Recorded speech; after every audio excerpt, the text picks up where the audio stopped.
नमस्कार दोस्तों, अटल अनुसंधान अकादमी यूट्यूब चैनल से मैं अवनीश शुक्ला आप सभी का हार्दिक स्वागत करता हूं।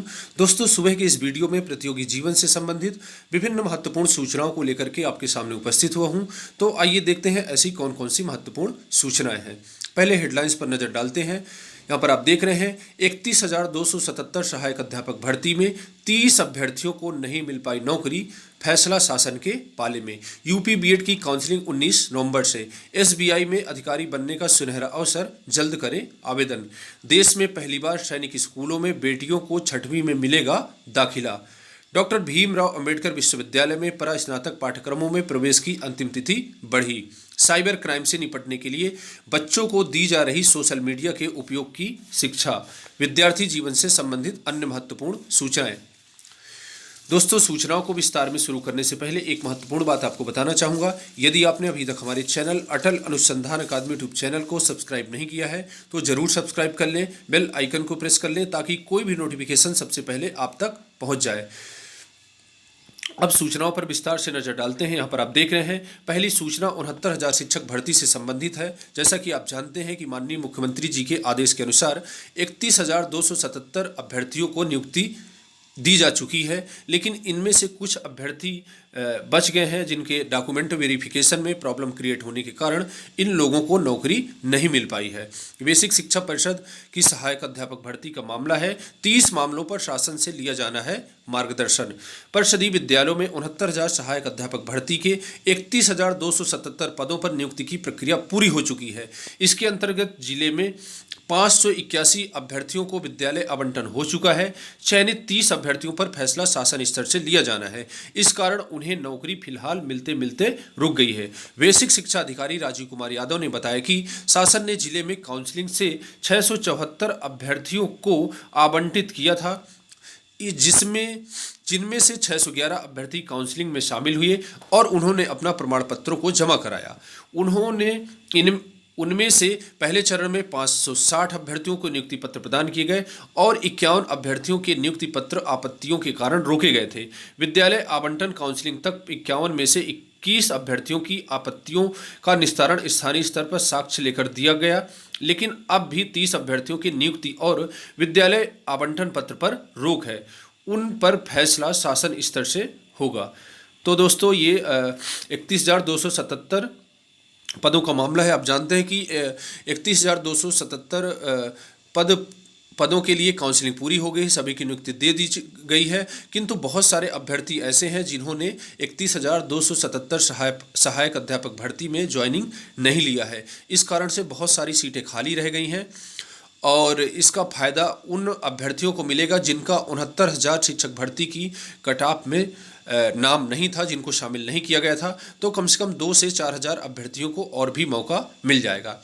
एक तो बहुत सारे अभ्यर्थियों ने ज्वाइन नहीं किया, दूसरी बात है एलटी, टीजीटी, पीजीटी, ये सारी भर्ती प्रक्रिया कहीं ना कहीं से पूरी हो रही हैं और इन सब का प्रभाव 69,000 शिक्षक भर्ती में पड़ेगा। बहुत सारे नए अभ्यर्थियों को भी इसमें मौका मिलेगा। इसके बाद दोस्तों, अगली खबर है, ये भारतीय स्टेट बैंक में भर्ती निकली हुई है। यहाँ पर आप देख रहे हैं, परिवीक्षाधीन अधिकारियों की भर्ती। भारतीय स्टेट बैंक में परिवीक्षाधीन अधिकारियों की नियुक्ति के लिए योग्य भारतीय नागरिकों से आवेदन पत्र आमंत्रित किए जाते हैं। रिक्तियों की संख्या 2000 है। बम्पर वैकेंसी निकली हुई है। इसमें जो अभ्यर्थी आवेदन करना चाहते हैं जरूर आवेदन करें। योग्यता मापदंड यहाँ पर आप देख रहे हैं, आवश्यक शुल्क और अन्य विवरण तथा ऑनलाइन आवेदन करने एवं आवेदन शुल्क का ऑनलाइन भुगतान करने का लिंक बैंक की वेबसाइट पर दिया गया है, उपलब्ध करा दिया गया है। उम्मीदवारों को सलाह दी जाती है कि आवेदन करने और आवेदन शुल्क का भुगतान करने से पहले विस्तृत विज्ञापन पढ़कर अपनी योग्यता तथा अन्य विवरणों को सुनिश्चित करें। ऑनलाइन पंजीकरण करने एवं शुल्क का भुगतान करने की तिथि यहाँ पर दी गई है 14/11/2020 से 4/12/2020। तो यहाँ पर ज़्यादा समय भी नहीं है, 4 दिसंबर तक आप सभी लोग आवेदन कर सकते हैं।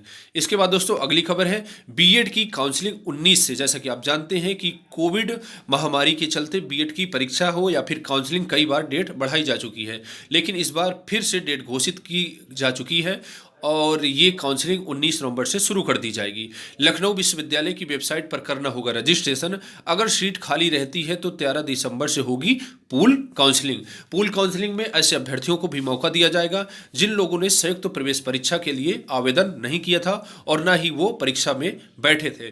डायरेक्ट कॉलेजों को अधिकार दे दिया जाएगा कि वो डायरेक्ट कॉलेज स्तर पर छात्रों को एडमिशन दे सकेंगे। कोविड की वजह से बीएड की प्रवेश परीक्षा भी प्रभावित हुई है। बीएड में प्रवेश के लिए इंतजार कर रहे अभ्यर्थी अपनी तैयारी पूरी कर ले। 19 नवंबर से ही काउंसलिंग शुरू हो रही है। लखनऊ विश्वविद्यालय की वेबसाइट पर अभ्यर्थियों को ऑनलाइन रजिस्ट्रेशन करना होगा।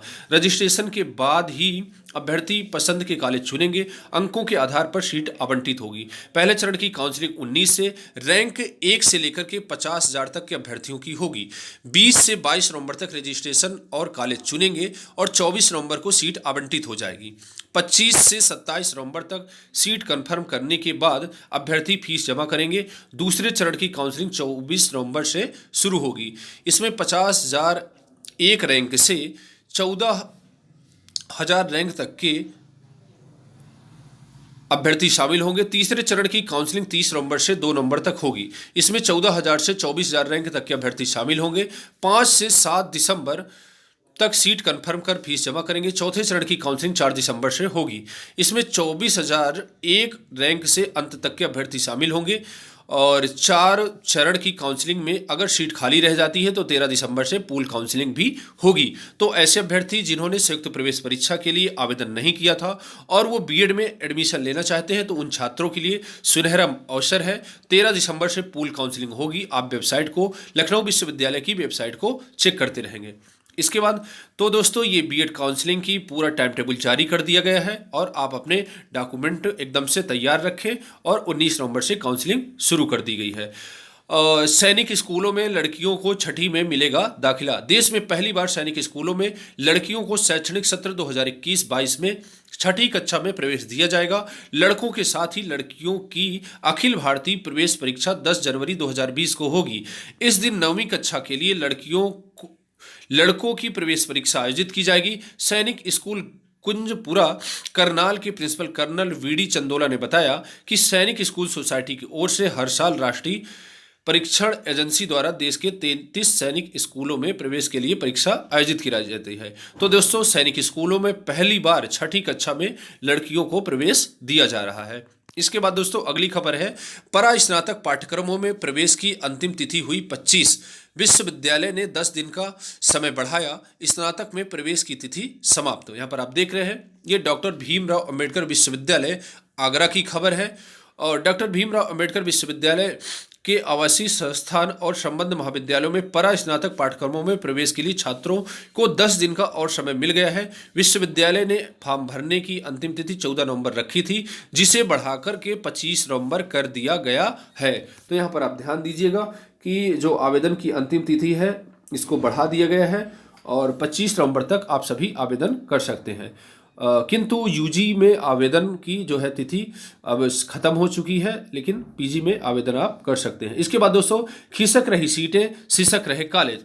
मेरठ व सहारनपुर के कॉलेजों में स्नातक की सीटें भरना बना चुनौती। 20 तक खुला है विश्वविद्यालय का पोर्टल। ये मेरठ विश्वविद्यालय से खबर है। मेरठ और सहारनपुर मंडल के डिग्री कॉलेजों में प्रवेश के लिए चौधरी चरण सिंह विश्वविद्यालय का पोर्टल 20 नवंबर तक खुला है। इसके बावजूद पंजीयन कराने वालों की संख्या अभी तक कम ही रही है और इस प्रकार से दोस्तों इस साल जो है पंजीयन भी कम हो पा रहा है। इसके बाद बच्चों को दी जाएगी सोशल मीडिया के उपयोग की शिक्षा। ये नई दिल्ली से खबर है। साइबर क्राइम से निपटने के लिए दिल्ली के लगभग 7.3 लाख बच्चों को सोशल मीडिया के सही उपयोग की शिक्षा दी जाएगी। इसमें छावनी परिषद, एनडीएमसी समेत दिल्ली सरकार के लगभग सभी 1040 स्कूलों के बच्चे शामिल होंगे। इसके बाद दोस्तों अगली खबर है, आरटीई में प्रवेश हुआ या नहीं, विभाग कर रहा तस्दीक। यहाँ पर आप देख रहे हैं ये प्राथमिक स्कूलों में छात्रों के एडमिशन से संबंधित मामला है। शिक्षा का अधिकार अधिनियम के तहत प्रवेश प्रक्रिया पूरी हो चुकी है। इसमें पात्र विद्यार्थियों को स्कूल ने प्रवेश दिया है या नहीं, इसकी तस्दीक करने के लिए कवायद शुरू हो गई है। बेसिक शिक्षा विभाग ने स्कूलों को पत्र लिखकर प्रवेश पाने वाले इन विद्यार्थियों की जानकारी मांगी है। इसके बाद दोस्तों अगली खबर है, डीयू अब पीजी में दाखिले की दौड़, 54 पाठ्यक्रमों में प्रवेश 18 से, अधिसूचना जारी, आज दोपहर तक कर सकते हैं अंक अपडेट। दिल्ली विश्वविद्यालय में स्नातक में दाखिले के बाद अब आगामी 18 नवंबर से पोस्ट ग्रेजुएट में दाखिले की दौड़ शुरू हो गई है। इस संबंध में डीयू ने रविवार को 54 पाठ्यक्रमों के लिए अधिसूचना जारी कर दी है। हालांकि इसके लिए पहले भी एक बार अधिसूचना जारी की गई थी, लेकिन किन्हीं कारणों की वजह से दाखिला प्रक्रिया शुरू नहीं हो पाई थी। दोस्तों, जो भी छात्र डीयू में दिल्ली विश्वविद्यालय में प्रवेश लेना चाहते हैं, परा स्नातक पाठ्यक्रमों में वो प्रवेश ले सकते हैं। इसके बाद दोस्तों अगली खबर है, दुनिया को ब्रह्मोस्त्र की ताकत दिखाएगा भारत। यहाँ पर आप देख रहे हैं 450 किलोमीटर की इसकी मारक क्षमता है। और चीन से, जैसा कि आप जान रहे हैं, चीन एवं पाकिस्तान से भारत का तनाव बना रहता है, किंतु भारत की मिसाइल और इन देशों से टक्कर लेने में कहीं ना कहीं बहुत ही कारगर सिद्ध होगी। इसके बाद अगली खबर है, पुडुचेरी के पूर्व एलजी का निधन, मणिपुर के मुख्यमंत्री पॉजिटिव। यहाँ पर आप देख रहे हैं कोरोना का कहर अभी थमा नहीं है। संपूर्ण विश्व में कोरोना महामारी बहुत ही तेजी से फैलती जा रही है और अनलॉक पूरी तरह से कर दिया गया है, किंतु कोरोना अभी तक कंट्रोल नहीं हो पाया है। वैक्सीन भी अभी तक नहीं आ पाई है। यहाँ पर आप देख रहे हैं पुडुचेरी की पूर्व राज्यपाल चंद्रावती का शनिवार देर रात तक पीजीआईएमएस रोहतक में कोरोना के उपचार के दौरान निधन हो गया। उधर मणिपुर के मुख्यमंत्री वीरेंद्र सिंह और कांग्रेस के दिग्गज नेता अहमद पटेल कोरोना संक्रमित हो गए हैं। 92 साल की चंद्रावती की राजनीति में करीब 20 साल तक ईमानदार कार्यशैली और बेबाक बोल से खास पहचान थी। रविवार को पुलिस की टुकड़ी ने उन्हें सलामी दी और राजकीय सम्मान के साथ उनका अंतिम संस्कार किया। तो दोस्तों, यहाँ पर आप देख रहे हैं कोरोना पॉजिटिव मुख्यमंत्री, राज्यपाल, प्रधानमंत्री कोई भी नहीं बच रहे हैं। तो इस प्रकार से कोरोना का कहर अभी थमा नहीं है। आप सभी लोग अपना मास्क लगा करके रहें और ज़रूरी कार्य में ही बाहर निकलें, वरना आप घर पे ही। छात्रों के लिए तो और भी सलाह है कि आप कहीं मत जाएं, रूम पर बैठ करके ही पढ़ते रहें और बाहर बिल्कुल न जाएं। संक्रमित मरीजों की संख्या 88 लाख के पार पहुंची। कोरोना से मरने वालों का आंकड़ा भी 1.30 लाख के करीब। तो यहाँ पर आप देख रहे हैं देश में कोरोना संक्रमित मरीजों की संख्या 88 लाख पार हो चुकी है, जिनमें से 82 लाख से अधिक मरीज अब तक स्वस्थ हो चुके हैं। चिंता की बात यह है कि संक्रमण की वजह से मौत का आंकड़ा धीरे धीरे ही सही लेकिन लगातार बढ़ता जा रहा है। देश में कोरोना वायरस से मरने वालों की संख्या 1.30 लाख के नज़दीक पहुंच चुकी है। तो दोस्तों, ये रही कोरोना की न्यूज़। तो दोस्तों, आज के लिए बस इतना ही। मिलते हैं नेक्स्ट वीडियो में। पूरा वीडियो देखने के लिए बहुत बहुत सा धन्यवाद। यदि वीडियो आपको अच्छा लगा हो, वीडियो को लाइक करिए, सब्सक्राइब करिए व अधिक से अधिक लोगों के बीच में शेयर करिए। धन्यवाद।